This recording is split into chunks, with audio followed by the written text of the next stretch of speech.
എല്ലാവർക്കും രണ്ടാം വർഷ higher secondary zoology ക്ലാസ്സിലേക്ക് സ്വാഗതം. കഴിഞ്ഞ വർഷം നമ്മൾ 11 ചാപ്റ്ററുകൾ പഠിച്ചെങ്കിൽ ഈ വർഷം നമുക്ക് 8 ചാപ്റ്ററുകളെ പഠിക്കാനുള്ളൂ. സിലബസ് വൈസ് കുറച്ച് അളവ് കുറവാണെങ്കിലും ടോപ്പിക് വൈസ് കുറച്ച് ബുദ്ധിമുട്ടുള്ള ചാപ്റ്ററുകളാണ് നമ്മൾ ഈ വർഷം പഠിക്കുന്നത്. ഒന്നാമത്തെ ചാപ്റ്റർ ഹ്യൂമൻ റീപ്രൊഡക്ഷൻ ആണ്. നിങ്ങൾക്കറിയാം, human beings are sexually reproducing viviparous organisms. അതുകൊണ്ട് തന്നെ ഗാമീറ്റ്സ് ഉണ്ടായി ഫെർട്ടിലൈസേഷൻ നടന്ന് ഈ ഫെർട്ടിലൈസ്ഡ് എംബ്രിയോ മദറിൻ്റെ യൂട്രസിനുള്ളിൽ അറ്റാച്ച് ചെയ്ത് അത് ഒരു കുഞ്ഞായി വളർന്ന് പ്രസവത്തോടുകൂടി പുറത്തു വരുന്നു. ഇത്രയും കാര്യങ്ങൾ ഹ്യൂമൻ ബീയിങ്സിൻ്റെ റീപ്രൊഡക്ഷൻ്റെ ഭാഗമായിട്ട് നടക്കേണ്ടതുണ്ട്. അപ്പോൾ ഈ പ്രോസസ്സുകൾ എവിടെ എങ്ങനെ നടക്കുന്നു എന്നുള്ളതാണ് നമ്മൾ ഈ ചാപ്റ്ററിനകത്ത് പഠിക്കുന്നത്. രണ്ടാമത്തെ ചാപ്റ്റർ റീപ്രൊഡക്റ്റീവ് ഹെൽത്ത് ആണ്. റീപ്രൊഡക്റ്റീവ് ഹെൽത്ത് എന്ന് പറയുമ്പോൾ റീപ്രൊഡക്ഷനുമായി ബന്ധപ്പെട്ടിട്ട് ഉള്ള കുറച്ച് ഹെൽത്ത് ആസ്പെക്ട്സ് ആണ് നമ്മൾ പഠിക്കുന്നത്. അതിനകത്ത് റീപ്രൊഡക്റ്റീവ് ഹെൽത്തിൻ്റെ ആവശ്യകത, സെക്ഷൽ എഡ്യൂക്കേഷൻ്റെ ആവശ്യകത, സെക്ഷുവലി ട്രാൻസ്മിറ്റഡ് ഡിസീസസ് അതെങ്ങനെ നമ്മളിൽ ബാധിക്കുന്നു, then how can be prevent dum, ചില ഇൻഫെർട്ടിലിറ്റി ട്രീറ്റ്മെൻറ്റ് മെത്തേഡ്സുമാണ് നമ്മൾ രണ്ടാമത്തെ ചാപ്റ്ററിനകത്ത് പഠിക്കുന്നത്. ഈ റീപ്രൊഡക്റ്റീവ് ഹെൽത്തും ആദ്യത്തെ ചാപ്റ്ററായ ഹ്യൂമൻ റീപ്രൊഡക്ഷനും ഒരു സെക്ഷനായിട്ട് തന്നെ നമുക്ക് അവിടെ അവസാനിപ്പിക്കാം. മൂന്നാമത്തെ chapter principles of inheritance and വേരിയേഷനാണ്. ജെനറ്റിക്സിൻ്റെ അടിസ്ഥാനമായിട്ടുള്ള മെൻഡലിൻ്റെ ലോയും എങ്ങനെ അദ്ദേഹം ആ ലോയിൽ എത്തിപ്പെട്ടു എന്നുള്ള കാര്യങ്ങളും ചെറിയ ക്ലാസ്സുകളിൽ പഠിച്ചിട്ടുണ്ടാവും.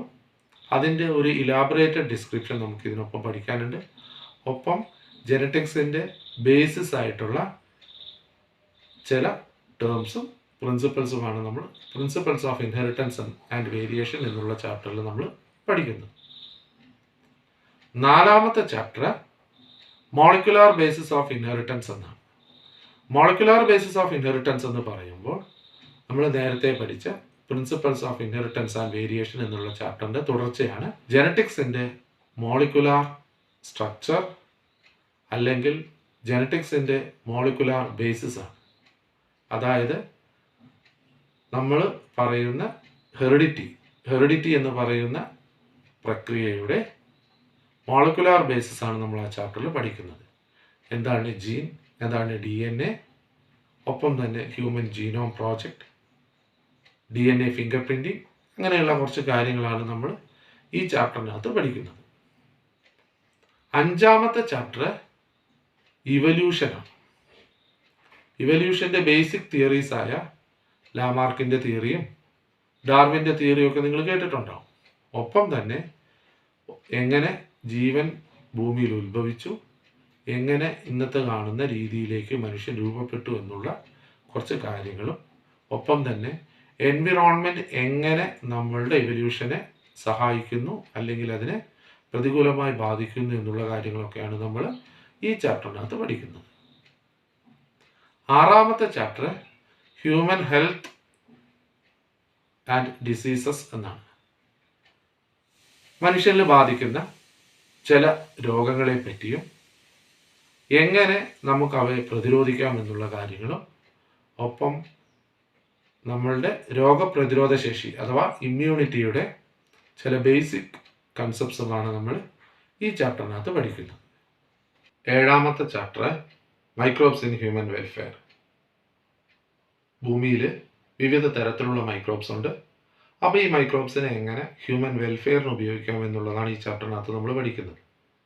അത് ഹൗസ് ഹോൾഡ് മേഖലയിലും ഇൻഡസ്ട്രിയൽ മേഖലയിലും വേസ്റ്റ് വാട്ടർ ട്രീറ്റ്മെൻറ്റിൻ്റെ മേഖലയിലും ബയോ കൺട്രോളിൻ്റെ മേഖലയിലും ഈവൻ നമ്മളുടെ ആൻറ്റിബയോട്ടിക്സിൻ്റെ പ്രൊഡക്ഷനിലുമൊക്കെ ഏതൊക്കെ തരത്തിലുള്ള ഏതൊക്കെ മൈക്രോബ്സാണ് നമ്മൾ ഉപയോഗിക്കുന്നത്, അവ എങ്ങനെയാണ് ഉപയോഗിക്കുന്നത് എന്നുള്ളതാണ് നമ്മൾ ഈ ചാപ്റ്ററിനകത്ത് പഠിക്കാൻ പോകുന്നത്. 8ാമത്തെ ചാപ്റ്റർ ബയോഡൈവേഴ്സിറ്റി ആൻഡ് കൺസർവേഷൻ. എന്താണ് ബയോഡൈവേഴ്സിറ്റി? മലയാളത്തിൽ നമ്മൾ ജൈവ വൈവിധ്യം എന്ന് പറയും. എന്താണ് ബയോഡൈവേഴ്സിറ്റി? ഒപ്പം തന്നെ ബയോഡൈവേഴ്സിറ്റിയുടെ ഡിഫറെൻറ്റ് പാറ്റേൺസ്. എവിടെയാണ് ബയോഡൈവേഴ്സിറ്റി കൂടുതലുള്ളത്, എവിടെയാണ് കുറവുള്ളത്, എങ്ങനെയാണ് ട്രോപ്പിക്കൽ ഏരിയയിൽ ബയോഡൈവേഴ്സിറ്റി കൂടുതലായത് എന്നുള്ള കാര്യങ്ങളും, ഒപ്പം ബയോഡൈവേഴ്സിറ്റി നഷ്ടപ്പെട്ടു പോകാനുള്ള കാരണങ്ങൾ, എന്ത് കാരണത്താലാണ് ലോകത്തിൽ ജൈവ വൈവിധ്യം അന്യം നിന്ന് പോകുന്നത്, അങ്ങനെയുള്ള കാര്യങ്ങളും, എങ്ങനെ അത് നമുക്ക് കൺട്രോൾ ചെയ്യാം, പ്രിവെൻറ്റ് ചെയ്യാം, ബയോഡൈവേഴ്സിറ്റി ലോസിനെ എങ്ങനെ പ്രിവെൻറ്റ് ചെയ്യാം എന്നുള്ള ചില കൺസർവേഷൻ സ്ട്രാറ്റജിയുമാണ് നമ്മൾ ഈ ചാപ്റ്ററിനകത്ത് പഠിക്കുന്നത്. ഇങ്ങനെ 8 ചാപ്റ്ററുകളാണ് നമുക്ക് സെക്കൻഡ് ഇയർ പോർഷൻസിൽ പഠിക്കാനുള്ളത്. 1ാമത്തെ ചാപ്റ്ററിൻ്റെ പേര് ഹ്യൂമൻ റീപ്രൊഡക്ഷൻ. ഈ ചാപ്റ്ററിൻ്റെ കണ്ടൻസ് എന്ന് പറയുന്നത് events in reproduction, male and female reproductive organs, gametogenesis, menstrual cycle, fertilisation, implantation, gestation and delivery. ഇത്രയും കാര്യങ്ങളാണ് നമ്മൾ ഈ ചാപ്റ്ററിനകത്ത് പഠിക്കുന്നത്. ഹ്യൂമൻ റീപ്രൊഡക്ഷനെ പറ്റി പറയുമ്പോൾ human beings are sexually reproducing viviparous organisms. എന്താണ് sexually reproducing organisms? Organisms that reproduce through sexual means are known as sexually reproducing organisms. Sexual means എന്ന് പറയുമ്പോൾ by the production of gametes and the fusion of gametes. ഗാമീറ്റ്സിനെ produce ചെയ്ത് gametes fuse ചെയ്ത് ആ fused സൈഗോട്ടിൽ നിന്ന് പുതിയൊരു ജീവി അല്ലെങ്കിൽ കുഞ്ഞ് ഉണ്ടാവുന്ന പ്രക്രിയയാണ് സെക്ഷുവൽ റീപ്രൊഡക്ഷൻ എന്ന് പറയുന്നത്. And they are viviparous organisms. Sexually reproducing organisms എല്ലാം വിവിപാരസ് അല്ല. വിവിപാരസ് എന്ന് പറഞ്ഞാൽ കുഞ്ഞുങ്ങളെ പ്രസവിക്കുന്നതാണ്. ഫോർ എക്സാമ്പിൾ ബേർഡ്സിനെ നിങ്ങൾ നോക്കുക, they are sexually reproducing oviparous organisms, but mammals are sexually reproducing viviparous organisms except 2. നിങ്ങൾ പഠിച്ചിട്ടുണ്ടാവും, എക്കിഡ്ന ആൻഡ് പ്ലാറ്റിപ്പസ്. അവയാണ് എഗ് ലേയിങ് മാമൽസ്. ബാക്കി എല്ലാ മാമൽസും വിവിപാരസ് മാമൽസ് ആണ്. ഇനി നമ്മൾ ഈവൻസ് ഇൻ റീപ്രൊഡക്ഷനിലേക്ക് പോയാൽ 1ാമത്തെ സ്റ്റെപ്പ് ഗാമിറ്റോജെൻസിസ് ആണ്. എന്താണ് ഗാമിറ്റോജെൻസിസ്? ഞാൻ നേരത്തെ സൂചിപ്പിച്ചു. Gametogenesis is the formation of gametes in the primary reproductive organs. Primary reproductive organs ആയ ടെസ്റ്റിസിലും ഓവറിയിലും ഗാമീറ്റ്സിൻ്റെ പ്രൊഡക്ഷനെയാണ് ഗാമിറ്റോജെനസിസ് എന്ന് പറയുന്നത്. ജെനിസിസ് എന്ന് പറഞ്ഞാൽ ഫോർമേഷൻ ഓർ പ്രൊഡക്ഷൻ എന്നൊക്കെയാണ്. അപ്പോൾ ഗാമീറ്റ്സിൻ്റെ പ്രൊഡക്ഷനെയാണെങ്കിൽ അല്ലെങ്കിൽ ഗാമീറ്റ്സിൻ്റെ ഫോർമേഷനെയാണ് ഗാമിറ്റോജെനസിസ് എന്ന് പറയുന്നത്. ഇതെവിടെയാണ് നടക്കുന്നത്? Primary reproductive organs. മെയിൽസിനെ സംബന്ധിച്ച് ടെസ്റ്റസ് ആണ്. ശരീരത്തിന് പുറത്ത് സ്ക്രോട്ടൽ സാക്കിൽ സ്ഥിതി ചെയ്യുന്ന ടെസ്റ്റസിലാണ് ഗാമിറ്റോജെനസിസ് നടക്കുന്നത്. ഫീമെയിൽസിനെ സംബന്ധിച്ച് അബ്ഡോമിനൽ കാവിറ്റിയിൽ ലൊക്കേറ്റ് ചെയ്തിട്ടുള്ള ഓവറിക്കകത്താണ് ഗാമിറ്റോജെനസിസ് നടക്കുന്നത്, അല്ലെങ്കിൽ ഓവത്തിൻ്റെ ഫോർമേഷൻ നടക്കുന്നത്. മെയിൽസിനെ സംബന്ധിച്ച് അവരുടെ പ്യൂബർട്ടിയിൽ തുടങ്ങി ടിൽ ഡെത്ത് വരെ എക്സ്റ്റെൻഡ് ചെയ്യുന്ന ഒന്നാണ് ഗാമിറ്റോജെനസിസ് ഓർ റീപ്രൊഡക്റ്റീവ് കപ്പാസിറ്റി. ഫീമെയിൽസിനെ സംബന്ധിച്ച് അവരുടെ പ്യൂബർട്ടിയിൽ തുടങ്ങി ഒരു 50-55 വയസ്സാകുമ്പോഴത്തേക്കും, മധ്യവയസ്സ് കഴിയുമ്പോഴത്തേക്കും അവരുടെ റീപ്രൊഡക്ഷനുള്ള കപ്പാസിറ്റി നഷ്ടപ്പെട്ടു പോവുകയാണ് ചെയ്യുന്നത്. എന്താണ് ഇങ്ങനെ സംഭവിക്കുന്നത്? മെയിലിനെ സംബന്ധിച്ച് ഗാമീറ്റ് ആയ സ്പേമിൻ്റെ production that is continued throughout the life.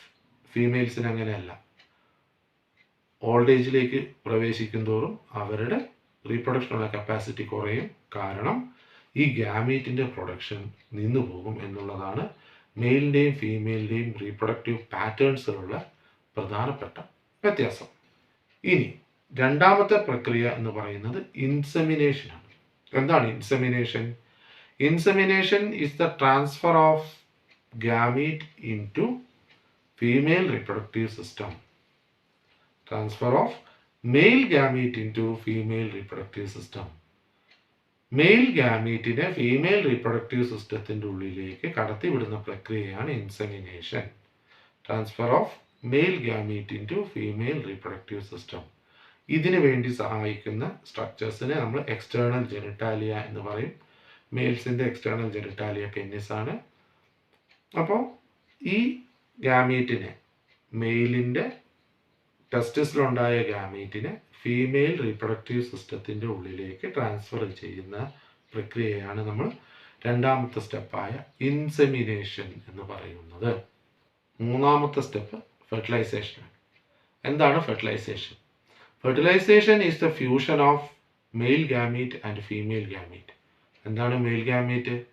Mail gamete എന്ന് പറയുന്നത് സ്പേമും ഫീമെയിൽ ഗാമീറ്റ് എന്ന് പറയുന്ന ഓവവും ഒരുമിച്ച് ചേരുന്ന പ്രക്രിയയാണ് ഫെർട്ടിലൈസേഷൻ. ഇത് എവിടെ നടക്കും? ഇത് നടക്കുന്നത് ഫീമെയിൽ റീപ്രൊഡക്റ്റീവ് സിസ്റ്റത്തിൻ്റെ ഉള്ളിലാണ്. ഫീമെയിൽ റീപ്രൊഡക്റ്റീവ് സിസ്റ്റത്തിൻ്റെ ഭാഗമായിട്ടുള്ള ഓവിഡക്റ്റിൽ വെച്ചിട്ടാണ് ഫെർട്ടിലൈസേഷൻ നടക്കുക. അല്ലെങ്കിൽ നമ്മളതിനെ ഫെലോപ്പിയൻ ട്യൂബ് എന്നും പറയും. അപ്പോൾ ഫീമെയിൽ റീപ്രൊഡക്റ്റീവ് സിസ്റ്റത്തിൻ്റെ ഭാഗമായിട്ടുള്ള ഓവിഡക്റ്റ് അല്ലെങ്കിൽ ഫെലോപ്പിയൻ ട്യൂബിൽ വെച്ച് മെയിൽ ഗാമീറ്റായ സ്പേമും ഫീമെയിൽ ഗാമീറ്റായ ഓവവും തമ്മിൽ ഫ്യൂസ് ചെയ്ത് ആ രണ്ട് സെല്ലും ഫ്യൂസ് ചെയ്ത് ഒരു സിംഗിൾ സെൽ സൈഗോട്ടായി മാറും. ആ പ്രക്രിയയാണ് നമ്മൾ ഫെർട്ടിലൈസേഷൻ എന്ന് പറയുന്നത്. It is the fusion of male and female gametes to form a zygote. That is called fertilization. ഇനി നാലാമത്തെ സ്റ്റെപ്പ് ഡെവലപ്മെൻറ്റ് ഓഫ് ബ്ലാസ്റ്റോസിസ്റ്റ്. എന്താണ് ബ്ലാസ്റ്റോസിസ്റ്റ്? ഫെർട്ടിലൈസേഷൻ കഴിഞ്ഞ ഉടനെ തന്നെ സെല്ല് ഡിവൈഡ് ചെയ്യാൻ തുടങ്ങും. ഈ ഡിവൈഡ് ചെയ്യുന്ന സെല്ലുകൾക്ക് ഒരുപാട് മാറ്റങ്ങൾ, ട്രാൻസ്ഫോർമേഷൻസ് നടന്നിട്ടാണ് നമ്മൾ ഹ്യൂമൻ എംബ്രിയോ ഒക്കെ ആയി മാറുന്നത്. അപ്പോൾ ഈ ട്രാൻസ്ഫോർമേഷൻ നടക്കുന്നതിന് മുൻപ് ഈ സെല്ലുകൾക്ക് ഡിവിഷൻ നടക്കണം. ഡിവിഷൻ നടന്നു കഴിയുമ്പോൾ ഈ സിംഗിൾ സെല്ലായി മാറിയിട്ടുള്ള സൈഗോട്ട് 2 സെല്ലായി മാറും, 2 4 ആവും, 4 8 ആവും. അങ്ങനെ ജിയോമെട്രിക്കൽ പ്രോഗ്രഷനിൽ സെല്ല് ഡിവൈഡ് ചെയ്തുകൊണ്ടേ ഇരിക്കും. സെൽ ഡിവൈഡ് ചെയ്യുമ്പോൾ സെല്ലുകളുടെ എണ്ണത്തിനനുസരിച്ച് നമ്മൾ ഓരോ സ്റ്റേജുകളായിട്ട് ഡിഫൈൻ ചെയ്തിട്ടുണ്ട്. അതിന് മോറുല, ബ്ലാസ്റ്റുല, ബ്ലാസ്റ്റോസിസ്റ്റ്, അങ്ങനെ അങ്ങനെ പോകും.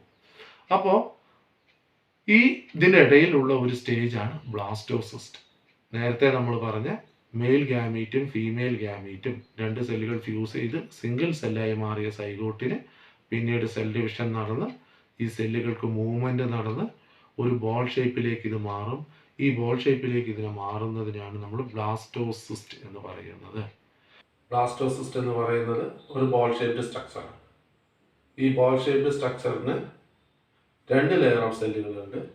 External layer of cell is called trophoblast and the cell which is present inside the external layer or the trophoblast is called inner cell mass. പുറമേയുള്ള പന്ത് പോലെയുള്ള ഈ കവറിങ്ങിനെ നമ്മൾ ട്രോഫോബ്ലാസ്റ്റ് എന്നും, ഈ ട്രോഫോബ്ലാസ്റ്റിൻ്റെ ഉള്ളിലുള്ള കുറച്ച് മാസ് ഓഫ് സെല്ലുകളുണ്ട്, അതിനെ നമ്മൾ ഇന്നർ സെൽ മാസ് എന്ന് പറയും. Inner cell mass develops into embryo and the trophoblast that helps for attachment. Inner cell mass embryo ആയിട്ട് മാറുകയും ഈ ട്രോഫോബ്ലാസ്റ്റ് ഇംപ്ലാന്റേഷന് വേണ്ടിയിട്ട് സഹായിക്കുകയും ചെയ്യും. അപ്പോൾ അടുത്ത സ്റ്റെപ്പ് ഇംപ്ലാന്റേഷൻ. എന്താണ് implantation? Implantation is the attachment of blastocyst into the uterine endometrium. അമ്മയുടെ ഗർഭപാത്രത്തിൻ്റെ ഏറ്റവും ഉള്ളിലുള്ള പാളിയെയാണ് നമ്മൾ എൻഡോമെട്രിയം എന്ന് പറയുന്നത്. ബ്ലാസ്റ്റോസിസ്റ്റ് അമ്മയുടെ ഗർഭപാത്രത്തിൽ പറ്റിച്ചേരുന്നതിനാണ് നമ്മൾ ഇംപ്ലാന്റേഷൻ എന്ന് പറയുന്നത്. ഫെർട്ടിലൈസേഷൻ നടന്ന് 7-8 ദിവസം കൊണ്ട് ഇംപ്ലാന്റേഷൻ പൂർത്തിയാക്കിയിട്ടുണ്ടാകും. ഇംപ്ലാന്റ് ചെയ്തതിന് ശേഷമാണ് അമ്മയിൽ നിന്ന് പോഷകാംശങ്ങൾ വലിച്ചെടുക്കുകയും ഇന്നർ സെൽ മാസ് എംബ്രിയോ ആയിട്ട് മാറുകയും ചെയ്യുന്നു. അടുത്ത സ്റ്റെപ്പ് ജസ്റ്റേഷൻ. ജസ്റ്റേഷൻ എന്ന് പറഞ്ഞാൽ എന്താണ്? മലയാളത്തിൽ ഗർഭകാലം എന്ന് പറയും. എന്താണ് ഗർഭകാലം? അമ്മയുടെ ഗർഭപാത്രത്തിനുള്ളിൽ പറ്റിച്ചേർന്നിട്ടുള്ള ബ്ലാസ്റ്റോസിസ്റ്റ് ഒരു പൂർണ്ണ വളർച്ച എത്തിയ ഫീറ്റസായി മാറുന്നതിനെയാണ് നമ്മൾ, ആ കാലഘട്ടത്തിനെയാണ് നമ്മൾ ജസ്റ്റേഷൻ എന്ന് പറയുന്നത്. ഏറ്റവും കൂടുതൽ ഗർഭകാലമുള്ളത് ആനയ്ക്കാണ്. 640 മുതൽ 660 ദിവസം വരെ. മനുഷ്യനെ സംബന്ധിച്ച് ഗർഭകാലം 280 ദിവസമാണ്. അതായത് 10 lunar calendar months. Lunar calendar പ്രകാരം നിങ്ങൾക്കറിയാം ഓരോ 28 ദിവസം കൂടുമ്പോഴും മാസം മാറും. അങ്ങനെ 10 മാസമാണ് ലൂണാർ കലണ്ടർ പ്രകാരമുള്ള 10 മാസമാണ് നമ്മളുടെ ഗർഭകാലം അല്ലെങ്കിൽ ജസ്റ്റേഷൻ പീരീഡ് എന്ന് പറയുന്നത്. Last step in events in human reproduction is parturition or delivery. എന്താണ് parturition or delivery? Gestational period complete ചെയ്തിട്ടുള്ള എംബ്രിയോ ഫീറ്റസായി മാറി ആ ഫീറ്റസ് പുറത്തു വരാനുള്ള പ്രക്രിയയാണ്. വളർച്ച പൂർത്തിയാക്കിയ ഫീറ്റസ് അമ്മയുടെ ശരീരത്തിലേക്ക് ഒരു സിഗ്നൽ കൊടുക്കും. ആ സിഗ്നലിനെ നമ്മൾ ഫീറ്റൽ ഇജക്ഷൻ റിഫ്ലെക്സ് എന്ന് പറയും. അപ്പോൾ ഈ ഫീറ്റൽ ഇജക്ഷൻ റിഫ്ലെക്സ് അമ്മയുടെ തലച്ചോറിൽ പോയി ഓക്സിറ്റോസിൻ എന്ന് പറയുന്ന ഹോർമോൺ റിലീസ് ചെയ്യും. ഒപ്പം തന്നെ അമ്മയുടെ ഗർഭപാത്രത്തിൽ പറ്റിച്ചേർന്നിട്ടുള്ള പ്ലാസന്റയിൽ നിന്നും ചില ഹോർമോൺസ് റിലീസ് ചെയ്യും.